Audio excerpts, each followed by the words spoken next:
Hello friends, welcome to Reen study point 14। I hope you all are doing well and आपकी पढ़ाई बहुत अच्छी चल रही होगी। फ्रेंड्स, अब तो दिल्ली में ठंड बहुत ज़्यादा पड़ रही है, तो ठंड से बचिए और फैमिली को भी बचाइए। प्लस ये भी है कि न्यूज़ में आप लोग देख ही रहे होंगे, कोविड बहुत तेज़ी से अपने पीक पे आ रहा है। सो कोविड से भी बचिए। जिसको वैक्सीन नहीं लगा वो वैक्सीनेटेड होइए, वैक्सीन लगवाइए जा करके। और अब आज तो बैठक है कोविड गाइडलाइन से रिलेटेड, तो देखो अब कल क्या होता है। और गवर्नमेंट की जो भी गाइडलाइंस आएगी रिलेटेड टू कोविड, तो हम सभी फॉलो करेंगे उसको। सो हम स्टार्ट करते हैं हमारा टॉपिक। फ्रेंड्स, आज का जो टॉपिक है वो है कि यूनेस्को की सूची में, अस्थायी सूची है जो इस यूनेस्को की, उसमें 3 स्थल जोड़े गए हैं। ठीक है, हम उन स्थल के बारे में पढ़ेंगे कि वो स्थल कहाँ के हैं तीनों, उन स्थलों की विशेषता क्या है। लेकिन उससे पहले हम ये थोड़ा सा बैकग्राउंड यूनेस्को का पढ़ेंगे कि यूनेस्को क्या है, इसका उद्देश्य क्या है और इसकी स्थापना कहाँ हुई थी। इसके नोट्स मैं अपने Telegram channel Renu study point पे डाल दूँगी PDF इसका। जो इंटरेस्टेड हो उस चैनल को ज्वाइन करें और नोट्स वहाँ ले सकते हैं। और वीडियो अच्छा लगे तो प्लीज़ अपने फ्रेंड्स में शेयर कीजिए और मेरे चैनल को ज़रूर से सब्सक्राइब कीजिए। आई नो मैं थोड़ी सी लापरवाही करती हूँ, वीडियो नहीं डालती, बट इतना है कि अगर आप लोग कोई कमेंट करते हो, कुछ समझना है आप लोगों को, तो आप मुझे वो भी बता सकते हो। प्लस ये भी है कि अब मैं डेली एक क्वेश्चन पोस्ट करती हूँ यूट्यूब चैनल पे अपने, तो आप लोग इंटरेस्टेड है तो उसका आंसर जाके आप कमेंट बॉक्स में दे सकते हैं।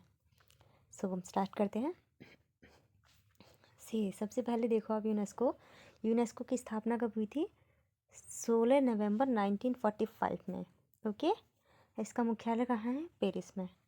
और इसमें सदस्य देश कितने हैं? तो इसमें सदस्य देश हैं 195 और 8 सहयोगी सदस्य हैं, जो उसमें महानिदेशक या फिर बोर्ड के जो भी लोग होते हैं वो सब आते हैं। ओके, अब ये देखते हैं कि इसका उद्देश्य क्या है। देखो, यूनेस्को का उद्देश्य, इसका उद्देश्य शक्ति की संस्कृति के निर्माण, गरीबी उन्मूलन, सतत विकास और शिक्षा, विज्ञान, संस्कृति, संचार और सूचना के माध्यम से पारस्परिक संवाद को बढ़ावा देना है, या फिर पारस्परिक संवाद में योगदान देना है। कहने का मतलब क्या है इसका? सीधा सा इसका उद्देश्य क्या है? संस्कृति, गरीबी उन्मूलन, सतत विकास, शिक्षा और संस्कृति, संचार और सूचना के माध्यम से क्या करना? सहयोग को बढ़ावा देना, आपसी सहयोग को बढ़ावा देना।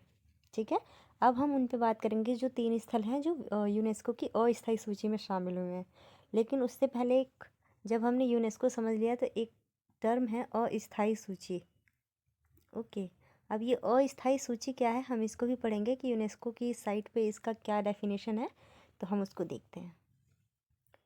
देखिए, सबसे पहले कि यूनेस्को की विश्व धरोहर स्थलों की अस्थायी सूची में शामिल है 3 स्थल, वो हम आगे देखेंगे। लेकिन हम पहले जिक्र करते हैं अस्थायी सूची का कि अस्थायी सूची क्या है। तो देखिए, यूनेस्को की वेबसाइट के अनुसार एक अस्थायी सूची उन संपत्तियों की सूची है जो प्रत्येक राज्य पार्टी नामांकन के लिए विचार करना चाहती है। ओके, ये यूनेस्को की वेबसाइट कहती है। और ये है कि यूनेस्को में हम किन चीज़ों को शामिल करते हैं, जैसे कि कोई स्मारक है, जंगल है, कोई मतलब रेगिस्तान है।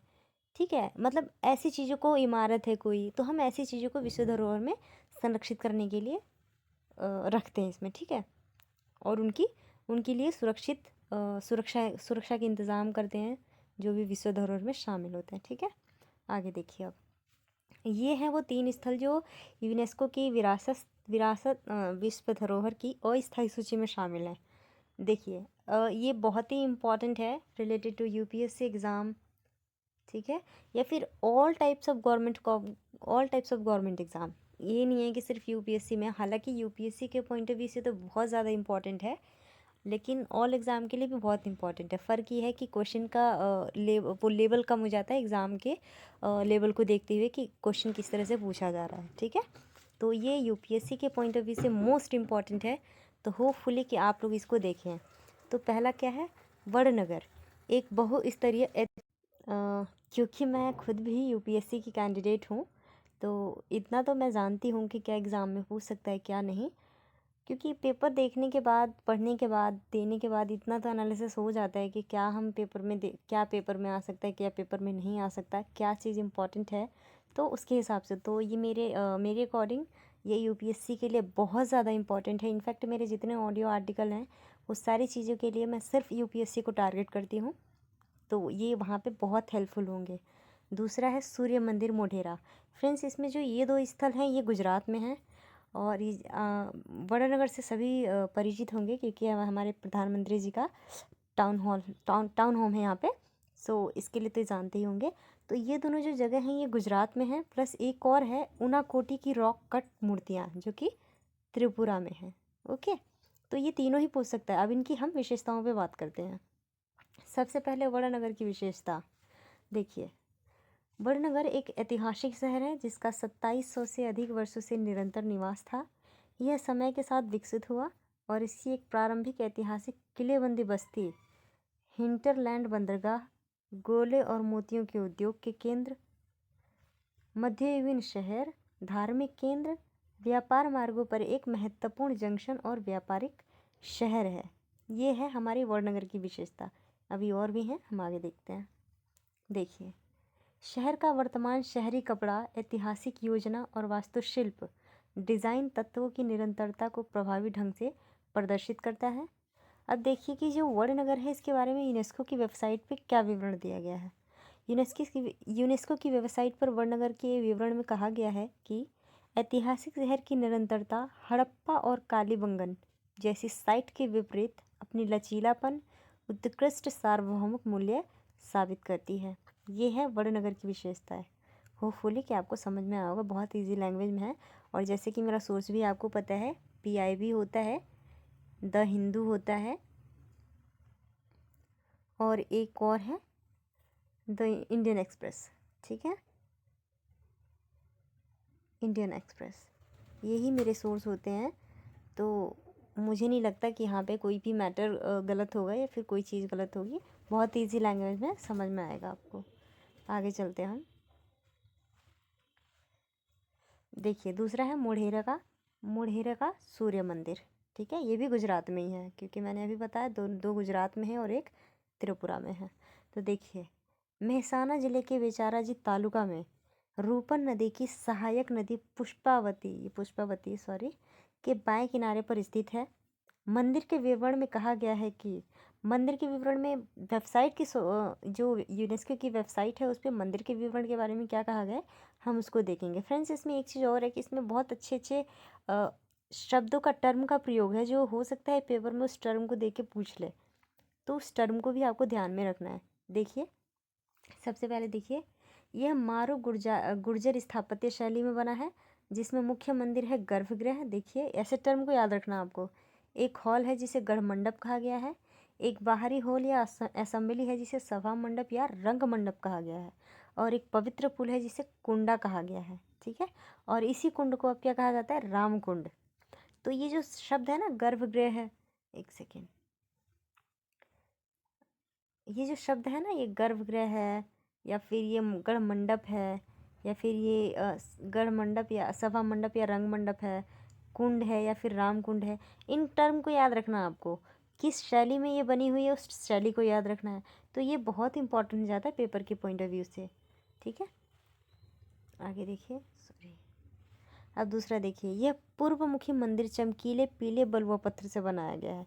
ये इसकी विशेषता है, ये भी इसकी विशेषता है। और पेपर में ऑप्शन दे सकता है, विकल्प में दे सकता है, और विकल्प के बाद ये भी पूछ सकता है कि कौन से उपरोक्त विकल्पों में से ठीक है, जैसे कि 1 2 ठीक है, 1 3 ठीक है, 1 2 3 ठीक है, या फिर ऊपर में से कोई नहीं। अगर आपको ये चीज़ें पता है तो आप आंसर ईजिली देख सकते हो। आगे देखो, अब ऊनाकोटी आता है। भारत के सुदूर पूर्व में त्रिपुरा में रॉक कट मूर्तियों का एक संग्रह है जिसने दुनिया भर के पर्यटकों को लंबे समय तक आकर्षित किया है। ठीक है, ऊनाकोटी की ये पत्थर की नक्काशी त्रिपुरा के सबसे अच्छे रहस्यों में से एक है और इसकी तुलना आंगकोर वाट के जटिल डिज़ाइन और महाबलीपुरम की शानदार मूर्तियों से की जाती है।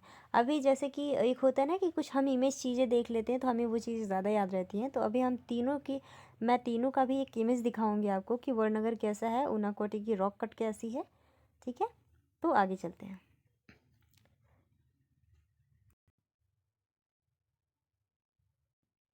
अब देखिए फ्रेंड्स, यहाँ पे जो है ये ऊनाकोटा का अर्थ है, ठीक है। ऊनाकोटा का अर्थ, इस ऊनाकोटा का अर्थ क्या है? 1 करोड़ से कम, मतलब लोगों द्वारा पूजनीय है, कहानियों और किंवदंतियों का ये विषय भी है। यहाँ पे मैं सॉरी, ऊनाकोटा का अर्थ है, इसकी स्पेलिंग मिस हो गई है। तो ये है ऊनाकोटा का अर्थ, या 1 करोड़ से कम, या फिर लोगों द्वारा पूजनीय, या फिर कहानी और किंवदंतियों का ये विषय है। ओके, अब एक चीज़ नोट करने वाली है। नोट करने वाली क्या है? बीच में थोड़ा सा गैप हो गया, I am so sorry. Note करने वाली चीज़ ये है फ्रेंड्स, देखो कि भारत में अब तक 40 स्थल ऐसे हैं जो यूनेस्को की धरोहर स्थल में शामिल हैं, ठीक है। और 52 स्थल ऐसे हैं जो यूनेस्को की अस्थायी सूची में शामिल हैं। तो मेक श्योर इस पॉइंट को आपको याद रखना है। और मैंने अभी अस्थायी सूची का अर्थ भी बता दिया है, तो होपफुली कि आपको अच्छे से क्लियर होगा। नोट्स बहुत ईजी हैं, तो आपको समझने में दिक्कत नहीं होगी। अब आइए हम देखते हैं एक एक करके पिक। देखिए, ये पिक है वड़नगर की, ठीक है। अभी मैंने बताया गुजरात में है। इसकी विशेषता हमने पढ़ ली। इमेज देखने से चीज़ें ज़्यादा याद रहती हैं, तो इसीलिए मैंने इमेज भी डाल दिया है। होपफुली आपको बहुत अच्छे से चीज़ें याद रहेंगी। आगे देखिए, ये है मोढेरा का सूर्य मंदिर।